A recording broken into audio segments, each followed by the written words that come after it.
বিসমিল্লাহির রহমানির রহিম। আসসালামু আলাইকুম। জনতার রান্নাঘর থেকে সবাইকে জানাচ্ছি শুভেচ্ছা। আশা করি সবাই ভালো আছেন। আজকে যে রেসিপিটি করব সেটা হচ্ছে একটা ভর্তার রেসিপি। এটা হচ্ছে বাঁধাকপির ভর্তা। সেজন্য এখানে আমি অর্ধেকটা বাঁধাকপির এই যে মাঝখানের অংশ সাদা অংশটা নিয়েছি, সবুজটা নেই নাই। এটা দিয়ে ভর্তাটা ভালো হয়। এটা নরম থাকে তো বেশি।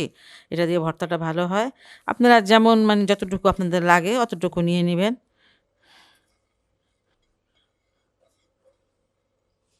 এটা আমি ঢেকে সিদ্ধ করে নিব। ২ মিনিট পর আমি আসলাম। একটু নেড়ে দিচ্ছি। আমি লবণ দিই নাই, তাই পানি উঠে নাই। আমি এখন লবণ দিব, কারণ আগে থেকে লবণ দিলে বোঝা যায় না। অনেক সময় কপিটা একদম বাঁধাকপিটা একদম অল্প হয়ে যায়। এবার একটু পানি একটু লবণ দিয়ে দিব।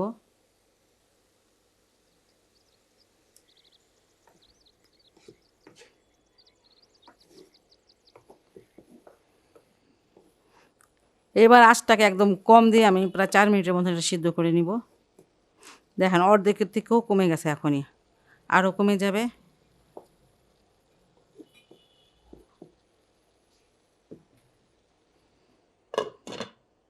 ৫ মিনিট পর আমি আসলাম।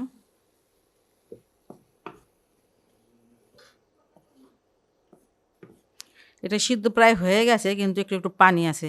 পানি কিন্তু থাকতে পারবে না, কারণ পানি থাকলে পরে ভর্তা কখনো মজা হবে না। ভর্তা বানাতে পারবেন, কিন্তু ভর্তাটার টেস্ট আসবে না। পানিটা আমার শুকিয়ে নিতে হবে। এই সময় আমি আঁচটা বাড়িয়ে দিব।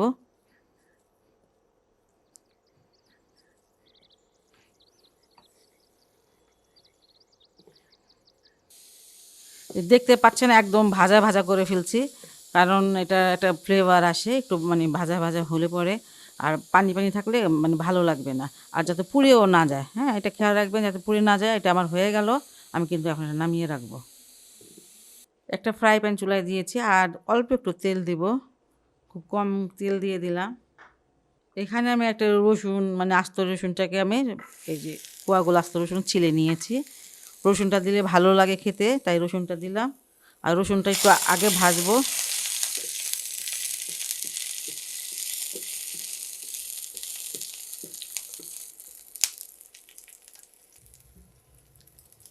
আর এখানে পেঁয়াজ আছে, প্রায় ৩টার মতন পেঁয়াজ। আজকে আমি ভর্তাটা করব কাঁচা মরিচ দিয়ে।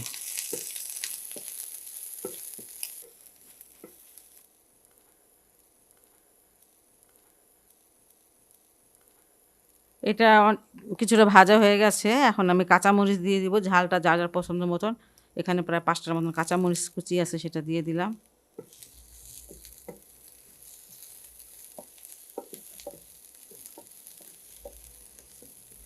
শুকনা মরিচটা দিলে পরে শুধু শুকনা মরিচটা ভেজে তারপর হাত দিয়ে গুঁড়া করে নেবে। দেখবেন যে মরিচটা একটা ভাজা ঘ্রাণ বের হয়েছে, আর আপনার রসুনটা সিদ্ধ হয়ে গেছে। তখন আপনি এটা নামিয়ে ফেলবেন। তেল দিয়েছে তো ওই জন্য হাতে দিয়ে দেখায়। এই যে রসুনটা নরম হয়ে গেছে, এটা এখন আমি নামিয়ে নিব। আবার ১ চুটকি তেল দিব। এখানে আমি মিডিয়াম সাইজের একটা টমেটো নিয়ে নিয়েছি। এবারে কেটে এটাকে আমি ভেজে নিব। আর আপনারা টমেটো দিতে না চাইলে না দিতে পারেন। এই জায়গায় মাছ, যে কোনো মাছ দিলে ভালো হয়। চিংড়ি মাছটা দিলে বেশি ভালো হয়। যাই হোক, আমি দিলাম না। আপনারা যদি পছন্দ করেন মাছ দেওয়াটা, সেটা দিয়ে নেবেন। অনেক ভালো হয় ভর্তা মাছ দিলে পরে। এমনিও তো অনেক মজা হয়।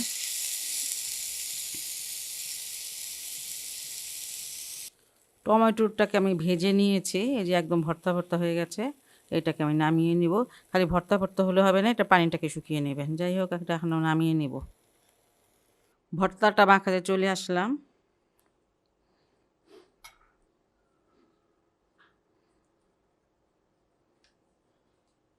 অল্প একটু লবণ দিয়ে নিচ্ছি। তখন লবণ দিয়েছিলাম, লাগে যদি পরে দিব।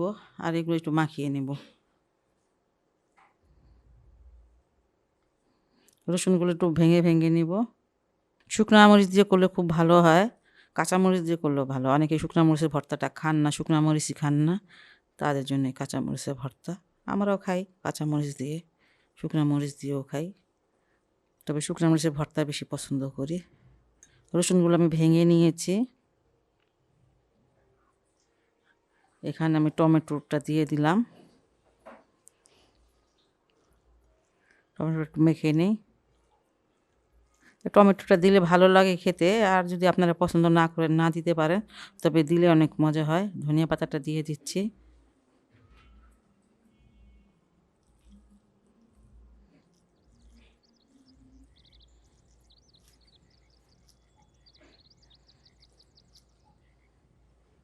সরিষার তেল দিয়ে দিচ্ছি। এটা ভালো সরিষার তেল, খাঁটি সরিষার তেলটা, ঘাইনে ভাঙা তেলটা পাওয়া যায় আমাদের এখানে, সেই তেলটা। আপনি যত ভালো করে মাখাবেন ভর্তা কিন্তু তত মজা হবে। মাখানোর মধ্যে ভর্তার টেস্টটা আসে। অনেক হয়তো একটু খুব দ্রুত করে ফেলে, কিন্তু ওটাতে আমার কাছে টেস্ট ভালো লাগে না। যাই হোক, এটা আমি একটু ভালো করে মেখে নিলাম। আর এবার বাঁধাকপিটা মিশিয়ে নিচ্ছি।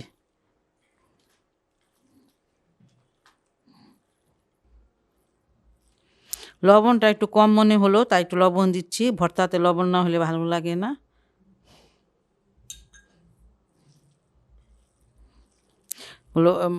ভর্তাতে ঝাল, তারপরে লবণ, তেল সব কিছু হলে পরেই ভালো লাগে খেতে। মাখানোটা আমার হয়ে গেল, খুব ভালো করে মাখিয়ে নিয়েছি।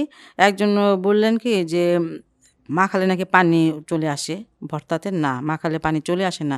যখন আপনারা যে মানে এটা সিদ্ধ করবেন, তখন এমনভাবে সিদ্ধ করবেন পুরোটা যেন শুকনো শুকনো হয়ে যায়। তাহলে আপনি যতই না মাখান না কেন কোনো পানি উঠবে না, খেতে আরও ভালো লাগে। যাই হোক, খুব মজার একটি ভর্তা। এই শীতের সিজনে বাঁধাকপির কোনো অভাব নেই।